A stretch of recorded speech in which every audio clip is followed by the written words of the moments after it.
नमस्ते, मैं हूं डॉक्टर प्रिया भावे चित्तावर और आज मैं आपको बताऊंगी आईवीएफ ट्रीटमेंट के बाद की वो 5 सावधानियां जो आपके आईवीएफ साइकिल के सक्सेस के लिए बहुत इंपॉर्टेंट है। जी हाँ, इतने सारे एफर्ट्स, इतना सारा पैसा, इतना सारा इमोशनल इन्वेस्टमेंट के बाद हमने जब आईवीएफ करा लिया है तो हम सब चाहते हैं कि वो कौन सी खास सावधानियां हैं जिसको लेना बहुत आवश्यक है अच्छे रिजल्ट के लिए। तो इसी चीज को आसान बनाने के लिए मैं आपको आज वो 5 बातें बताऊंगी जो आप सबके लिए बहुत इंपॉर्टेंट है, न केवल जानना परंतु उसे 100% फॉलो भी करना अपने आईवीएफ साइकिल यानी एम्ब्रियो ट्रांसफर के बाद में।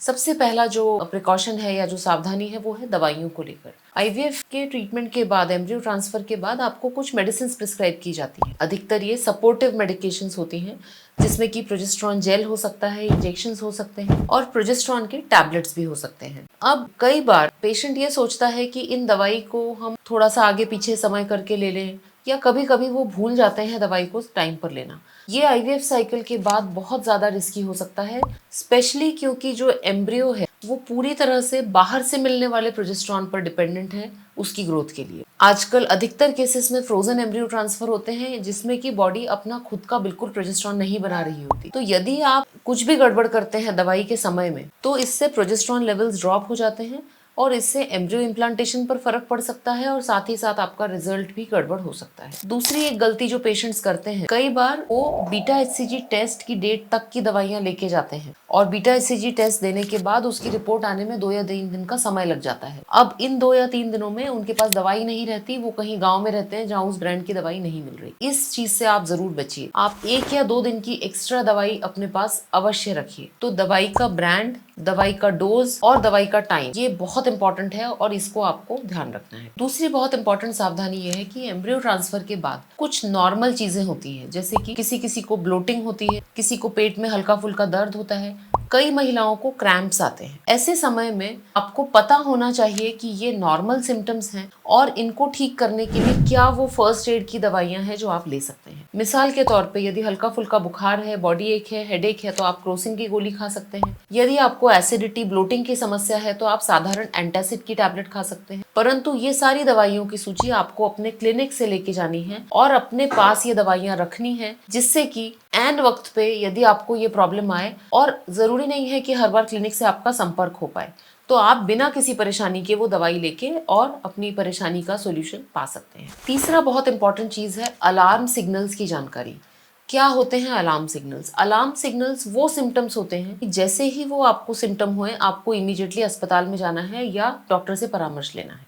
तो यदि मैं फ्रेश एम्ब्रियो ट्रांसफर की बात करूं, यानी पिकअप के बाद ही एम्ब्रियो ट्रांसफर हो गया है, तो 3 मुख्य अलार्म सिग्नल्स होते हैं। सबसे पहला होता है पेट फूलना या उल्टियां होना। ये ओवेरियन हाइपर स्टिमुलेशन सिंड्रोम का साइन हो सकता है। इमीडिएटली अपने आईवीएफ सेंटर से कांटेक्ट करना है। दूसरा अलार्मिंग सिग्नल होता है ब्लीडिंग। ब्लीडिंग हालांकि बहुत कॉमन है आईवीएफ प्रेगनेंसीज में, परंतु जब भी आपको ब्लीडिंग हो तो आपको पता होना चाहिए कि इसके बाद आपको क्या करना है। हमारे क्लिनिक में एम्ब्रियो ट्रांसफर के समय ही बता दिया जाता है यदि आपको ब्लीडिंग होगी तो आपको क्या फर्स्ट एड लेना है और किस परिस्थिति में आपको कहां पर आना है, और कॉन्टैक्ट नंबर्स दिए जाते हैं। कई बार आईवीएफ क्लिनिक्स जो है वो शाम को 5 बजे बंद हो जाते हैं, तो ऐसे में अपने पास कोई नहीं होता कि जिनके पास हम इमरजेंसी में जा सके। तो ये सारी चीजें क्लिनिक छोड़ने से पहले आप अच्छे से डॉक्टर से और नर्स से समझ लें। तीसरा जो अलार्मिंग सिग्नल होता है ट्रांसफर के पेशेंट्स में वो होता है सांस फूलना। यदि किसी को एम्ब्रियो ट्रांसफर के बाद सांस फूल रही है तो ये किसी सीरियस बीमारी का भी लक्षण हो सकता है, जैसे कि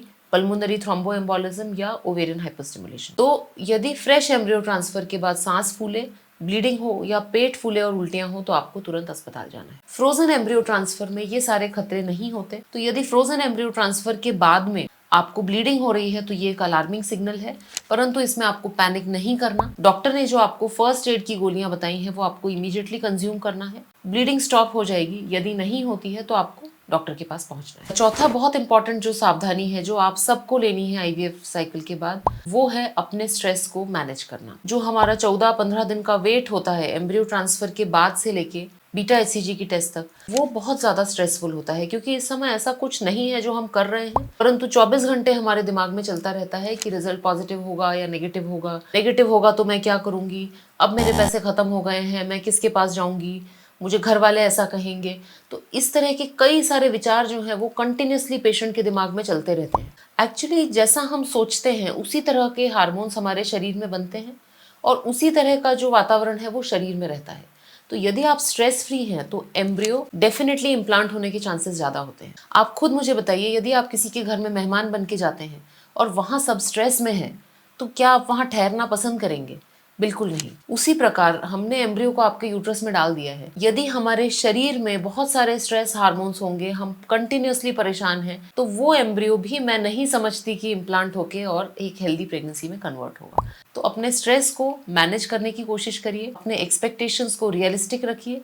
जो हमारे हाथ में था वो हम कर चुके हैं, परंतु इसके आगे जो है वो कुछ ईश्वर की इच्छा है, कुछ हमारी किस्मत है। इस चीज़ को अपने आप को समझाइए और जहाँ तक संभव है इसे मैनेज करिए। लास्ट और बहुत महत्वपूर्ण प्रिकॉशन है आपकी एक्टिविटी लेवल्स को लेकर। कुछ पेशेंट्स बिल्कुल बेड रेस्ट पे आ जाते हैं और उनके घर वाले कहते हैं कि हमने इतनी केयर करी कि हमने ग्लास भी बिस्तर पे दिया, हमने इवन यूरिन और मोशन भी बिस्तर पे करने दिया। तो ये बिल्कुल गलत है। बेड रेस्ट से कोई फायदा नहीं होता। इनफैक्ट बहुत कुछ सीरियस प्रॉब्लम्स हो सकते हैं। ब्लड की जो क्लॉट्स हैं वो पैरों में बन जाते हैं और थ्रोम्बोएम्बोलिज्म की परिस्थिति हो सकती है यदि पेशेंट बहुत ज्यादा बेड रेस्ट लेता है। जब हम चलते फिरते हैं तो हमारा ब्लड सर्कुलेशन प्रॉपर होता है, यूट्रस को भी ब्लड बराबर पहुंचता है और एम्ब्रियो इम्प्लांटेशन के चांसेस एक्चुअली बढ़ जाते हैं। परंतु एक्सट्रीम एक्टिविटीज, कुछ भी बहुत ज्यादा स्ट्रेसफुल ट्रैवलिंग, शादियों में जाना, फंक्शंस में जाना, high impact activity, aerobic exercise, Zumba, dancing, ये सब आपको नहीं करना है।